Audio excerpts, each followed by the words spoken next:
Welcome to the debate. We are recording this on the heels of the NFL honors, the biggest night of the year for the history of the sport. The confetti's still on the floor, the speeches have been made, and the Pro Football Hall of Fame class of 2026 has been officially announced. And if you look at the marquee, if you just look at the names on the paper, it is a spectacular class. You have Drew Brees, a man who rewrote the passing record books. You have Larry Fitzgerald, who I think had the best hands we've ever seen. You have Luke Kuechly, Adam Vinatieri, and finally, after years of waiting, Roger Craig getting his gold jacket. It's a class defined by absolute excellence. But I have to be honest with you, and I have to be honest with our listeners. While the rest of the football world is celebrating, I find myself unable to clap. You can't clap, and I can barely keep my composure. In fact, unable to celebrate is the polite way of saying it. I am furious. I am genuinely angry.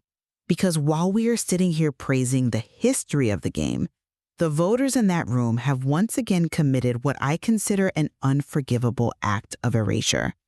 We are staring at yet another year, another cycle, where the man who literally reintegrated the National Football League is left on the outside looking in. We are talking, of course, about the omission of Kenny Washington. The Kingfish, the general, the man who wore number 13, and frankly, the man without whom the class of 2026 does not exist in its current form. And that is the central tension we need to unpack today. This isn't just your standard snub. Every year, good players get left out. Torrey Holt is still waiting. Reggie Wayne waited a long time. This is different. The exclusion of Kenny Washington isn't just a failure of player evaluation or a logjam at the position. I argue it is a catastrophic failure of football anthropology. It is a refusal to recognize athletic dominance simply because it doesn't fit into the neat, digitized rows of a modern Excel spreadsheet. And I take it a step further. I see this as a failure of institutional morality. The arguments I hear whispered in the hallways that he didn't play long enough in the NFL or his volume stats aren't there are arguments that weaponize the very racism he fought against. The NFL banned him during his absolute athletic prime, and now the Hall of Fame uses the result of that ban as the justification for his exclusion. It is a circular, vicious logic that rewards the segregationists of the 1930s. It basically says, because we successfully kept you out then, we have to keep you out now. Well, let's start with the football merit argument, because I think we need to debunk the idea that this is just a charity case or some social justice inclusion. I think there's a large segment of the fan base, and clearly a block of voters, who look at the class of 2026 and they just see the numbers. They see Drew Brees with 80,000 yards. They see Larry Fitzgerald with 1,400 catches. And then they pull up Kenny Washington's Pro Football Reference page. They see 3 NFL seasons and 859 rushing yards, and they close the book. Which is exactly why the stat compiler mindset is poison for historical analysis. It completely ignores context. Precisely. But let's strip away the context of the ban for a second and just look at the player. I am arguing for Washington's induction based on the eye test of his era. If you dig into the archives of West Coast football in the late 1930s, Kenny Washington wasn't just a good college player. He was a galaxy. He was the prototype for the modern offensive weapon before the forward pass had even fully taken over the game. We toss around the word unicorn today for guys like Shohei Ohtani, or in football, maybe Taysom Hill if he was an elite starter. But Washington was doing things in leather helmets that simply didn't make sense to the people watching. That's the comparison I keep coming back to. Think about his physical profile. At UCLA in 1939, he was playing tailback in the single-wing formation. Now, for our listeners who might not be football historians, the single-wing tailback wasn't just a running back. He was the quarterback, the runner, and the punter all rolled into one. Washington could throw the ball 60 yards in the air flat-footed. He played both ways, meaning he was also a safety. In the 1939 season, he played 580 out of 600 possible minutes. Which is physically unfathomable in the modern game. 580 minutes, that means he almost never left the field. Imagine if you took the running power and physique of Bo Jackson, that raw, explosive horsepower, gave him the arm talent of a legitimate quarterback, and then asked him to play safety with the ferocity of a linebacker for 60 minutes straight. That was Kenny Washington. He wasn't just a piece of the offense, He was the offense. One scout from that era, I believe it was a contemporary of George Halas, said Washington was the greatest player he had ever seen, period. Not greatest black player, greatest player. And the numbers back that up. In 1939, he led the nation in total offense. He was the sheer definition of dominance. And yet, look at the awards. The Heisman Trophy went to Niall Kinnick of Iowa. Now, Kinnick was a great player, a war hero, a legend. But statistically, Washington was superior. Washington wasn't even initially named to the All-American First Team until a magazine poll of the opposing players demanded it. That's a key detail. The media tried to erase him, but the guys who had to tackle him, the guys who had to try and cover him, they voted him first team. They knew. Exactly. So my stance is simple. The Hall of Fame is supposed to enshrine the best to ever play the game. Kenny Washington was, without question, the best player in America in 1939. And that brings me to the core of my anger regarding this lost years narrative. You mentioned 1939. That's his graduation year. In a just world, in a merit-based world, Kenny Washington is the first overall pick in the 1940 NFL draft. He enters the league at age 21. He tears up the league in 1940, 41, 42. By the time 1950 rolls around, he's a 10-year vet with records that stand for decades. But that didn't happen. No. Instead, we get the gentleman's agreement. A polite term for a cartel of bigotry. We have to be specific here because the Hall of Fame voters seem to have convenient amnesia. From 1933 to 1946, the NFL owners, orchestrated largely by George Preston Marshall of the Washington franchise, enforced a total ban on black players. It wasn't written in the bylaws because they knew that would be illegal even then, but it was enforced with an iron fist. Marshall famously said he would never employ a black player as long as he owned the team. So when we look at Washington's resume and see a gap from 1940 to 1946, that isn't a lack of production. That is a crime scene. And it's crucial to note, he didn't go sell insurance. He was playing. He went to the Pacific Coast Professional Football League, the PCPFL, to play for the Hollywood Bears. Now, modern voters dismiss this as a minor league. They wave it away. But that's a retrospective error. The PCPFL was where the black talent was forced to go. The level of competition was ferocious because you had NFL caliber players who were artificially locked out of the NFL. Right, and he was the highest paid player in that league. He kept the Hollywood Bears solvent almost single-handedly because people paid to see him. But here is the hypocrisy that makes my blood boil. The Hall of Fame says we can't count those PCFL stats because it wasn't the NFL. But the only reason he wasn't in the NFL was because the NFL was broken. To keep him out of Canton in 2026 because he didn't accrue stats in 1942 is to validate George Preston Marshall's racism. It is saying Marshall succeeded in erasing you, and we will honor that erasure 80 years later. It feels like punishing the victim for the crime committed against them. It's illogical. But let me pivot to the moment the door finally cracked open, because the narrative of the Great Reintegration is often simplified in popular culture. People know the Jackie Robinson story, Branch Rickey, Brooklyn, the Noble Experiment. It's painted as this moral awakening. But the NFL story is grittier. It's a uniquely Los Angeles story involving municipal bonds, public funding, and hard-nosed politics. It is the story of Hallie Harding. And frankly, if Kenny gets a bust in Canton, Hallie Harding deserves a statue in the lobby right next to him. Absolutely. We have to set the scene. It's 1946. The Cleveland Rams have just won the NFL championship, but they are losing money. They want to move to the growing market of Los Angeles. They need a stadium. The only venue that makes sense is the massive Los Angeles Memorial Coliseum. But here is the catch. The Coliseum is owned by the taxpayers. It is public property. And that is the lever. Hallie Harding was a sports writer for the Los Angeles Tribune, a black newspaper. He goes to the Coliseum Commission meeting. This isn't a backroom deal. This is a public hearing. And he stands up to the NFL representatives and the Rams ownership. He points out that black citizens of Los Angeles pay taxes to maintain the Coliseum. He tells them you cannot allow a segregated enterprise to operate in a publicly funded building. It wasn't an appeal to their hearts. It wasn't a please be nice speech. It was an appeal to their wallets. Exactly. It was an ultimatum. Harding essentially said, integrate or you don't get the lease. You don't play. The commission sided with Harding. They told the Rams, if you want to play here, the ban ends. And that forced the Rams' hand. They signed Kenny Washington on March 21, 1946. I want to pause on that date because it is so important. March 1946. That is a full year before Jackie Robinson steps onto the field for the Dodgers. A full year. And yet, Robinson is a secular saint. His number 42 is retired in every stadium in baseball. There is a Jackie Robinson Day where everyone wears his number. Kenny Washington, he is largely a footnote.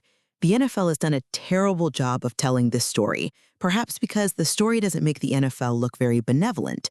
They didn't decide to integrate. They were dragged into it by Hallie Harding and the economic reality of the LA Coliseum. There is also a major difference in the product they were putting on the field, which leads back to the tragedy of his career. Robinson was brought in as a young, dynamic prospect. When the Rams finally signed Kenny Washington, he was 28 years old. In 1946, 28 for a running back was geriatric. Oh, he was ancient. And he was damaged goods. This is where my merit argument gets a second wind, and where I get really passionate about what he actually achieved on the field. We have to talk about the knees. By the time Washington suited up for that first NFL game, he had undergone 5 knee surgeries. We're talking about 1940s orthopedics. Big scars, no arthroscopy, long recovery times. He had almost no cartilage left. He was essentially grinding bone on bone with every single stride. And he was a marked man. We have quotes from opponents in that era. They weren't just trying to tackle him, they were trying to finish him. The pylon was a weapon. They would twist his ankles, kick his knees in the scrum. He was facing a level of physical hostility that Drew Brees and Larry Fitzgerald, respectfully, simply cannot comprehend. Yet, look at the production. This is the part that blows my mind and where I think the voters are failing to look at the quality of the data. In 1947, his second season playing on those ruined knees, Kenny Washington led the NFL in yards per carry. What was the number again? It's staggering. 7.4 yards. Every time he touched the ball, he averaged almost a first down. That is absurd efficiency in any era, but in the cloud of dust era of the 1940s, it's alien. And within that season, he gave us the highlight, the 92-yard run. The 92-yard touchdown against the Chicago Cardinals at the Coliseum. I want to frame this for the modern fan. The Rams franchise has existed for a long time. They have had Eric Dickerson, Marshall Faulk, Steven Jackson, Todd Gurley, Jerome Bettis, some of the greatest, most explosive backs in the history of the sport, and yet that 92-yard run by a crippled Kenny Washington in 1947 remains the longest run from scrimmage in the history of the franchise. It has stood for nearly 80 years. If that isn't a Hall of Fame resume, I don't know what is. You have a guy with no knees outrunning the entire league literally for 92 yards. That isn't just a nice story or a participation trophy. That is proof that even at 50% capacity, he was better than 99% of the league. I agree entirely. And that's why I struggle when I see the comparisons to the class of 2026. Look, Roger Craig finally getting in is great. He redefined the position as a pass catcher first guy to do 1,000 rushing and 1,000 receiving. But Kenny Washington was the origin of the versatile athlete. He was a baseball star. Jackie Robinson actually said Kenny was the better baseball player. He was an actor in Hollywood films. He was a defensive back. He was the multi-hyphenate athlete before that term existed. But the voters in that room, they seem obsessed with compilers. They look at Drew Brees and see the passing titles. They look at Larry Fitzgerald and see the longevity, the sheer number of Sundays suited up. And look, compiling stats is a skill. Availability is a skill. I'm not knocking them. But Kenny Washington was denied the opportunity to compile. You cannot penalize a man for lack of volume when you were the one turning down the volume knob. It's worth noting that even within this 2026 cycle, there were other high-profile exclusions. Bill Belichick and Robert Kraft didn't make the cut due to waiting periods and voting thresholds. But those feel like procedural delays. We know Belichick is getting in. We know Kraft is likely getting in. With Washington, every year that passes feels like the cement is drying harder on his exclusion. It feels permanent. It feels malicious at this point. It feels like the Hall is saying we have a quota for historical figures and we filled it. Or worse, we already have enough pioneers. But you can't tell the story of the NFL without Kenny Washington. It is literally impossible.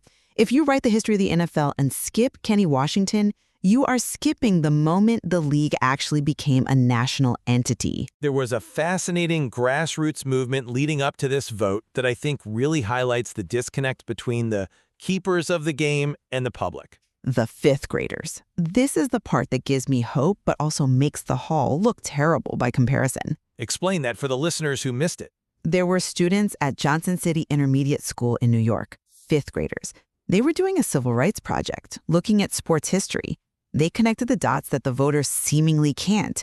They realized, wait, this guy broke the color barrier before Jackie Robinson. He was a star. Why isn't he in the Hall of Fame? Sometimes it takes a child's lack of bias to see that the emperor has no clothes. Exactly.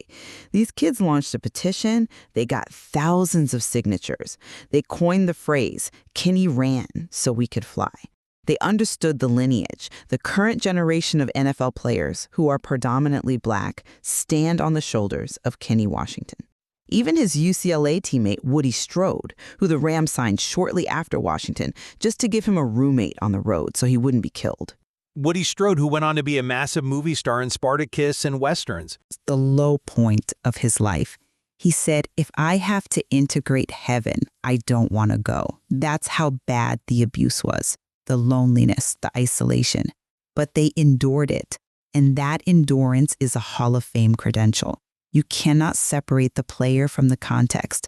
The Hall of Fame has a contributor category. They have a senior category. There are avenues to put him in. The fact that the senior committee looked at his file for the class of 2026 and said, no, not this year, is baffling. What new information are they waiting for? It's been 80 years. I suspect they get hung up on the short career precedent. They look at Terrell Davis or Gale Sayers and say, well, they played short careers, but they were MVPs. But that's the perfect parallel. Gale Sayers is a no-doubt Hall of Famer. He played 7 seasons, but really only 5 great ones before his knees betrayed him. We make exceptions for greatness cut short by injury because we saw the flash of brilliance. Why can we not make exceptions for greatness cut short by segregation? That is the crux of it. Sayers' career was shortened by biology. Washington's career was shortened by sociology, by policy. And frankly, we did see the brilliance. We saw it at UCLA. We saw it in the PCPFL. We saw in that 1947 season. It's not a mystery. It's not a what if. We know what was. Let's look at the legacy of this class of 2026 again. It's heavy on offensive firepower. Breeze, Fitzgerald. It celebrates the modern passing era. But I think there is a philosophical question here. What is the Hall of Fame for? Is it a museum of stats, or is it a museum of the game's soul? If it's a museum of stats, then fine. Keep Kenny out. Build a spreadsheet and worship it. But if it claims to be the repository of football history, then it is failing. You could write a history of the NFL without a dedicated chapter on Roger Craig. You might miss some nuance about the West Coast offense, but the narrative holds. You could write it without Adam Vinatieri, though you'd miss some dramatic Super Bowl endings. You cannot write Chapter 1 of the modern NFL without Kenny Washington. He is the foundation. To include Breeze and Fitzgerald while ignoring Washington is to celebrate the fruit of the tree while poisoning the roots. You are celebrating the integrated league where a Larry Fitzgerald can become a wealthy global superstar while spitting on the man who kicked the door open for him. It brings to mind the quote from Washington's granddaughter, Melanie Cohn, which circulated during the lead-up to this vote. She has been fighting this battle for years, often with very little help from the NFL establishment. She said simply, "This is long overdue." It is incredibly gracious of her, more gracious than I would be. The Washington family has watched the Hall of Fame induct nearly 400 members and somehow not find room for the first Black player in the modern era. At this point, it's not an oversight, it's a choice. Every year they don't vote him in, they are actively voting him out. So where do we leave this? The class of 2026 is set. Breeze and Fitzgerald will get their gold jackets in Canton this summer. There will be speeches, there will be tears, there will be a massive party in Ohio. And there will be a ghost in the room. There will be the conspicuous absence of number 13. I think that is the only way to view it. I firmly believe Kenny Washington belongs based on the football merit perspective. He was a physical marvel who held records for decades. He was the best player in the nation in 1939. That is enough for me. And he belongs based on historical justice. He integrated the league. He endured the abuse. He paved the way. He is the conscience of the NFL, whether the NFL wants to admit it or not. The Hall of Fame claims its mission is to honor the heroes of the game, preserve its history, promote its values, and celebrate excellence. By excluding Kenny Washington, they are failing at all four. They aren't honoring a hero. They are ignoring history. They are betraying the values of inclusion. And they are failing to celebrate the excellence he showed against impossible odds. We can only hope that the senior committee wakes up before the class of 2027. But for now, despite the star power of Drew Brees and Larry Fitzgerald, the class of 2026 will always be marked by the shadow of the man who isn't there. The Kingfish is still waiting, and that is a shame on all of us. Thank you for listening to The Debate. We'll see you next time.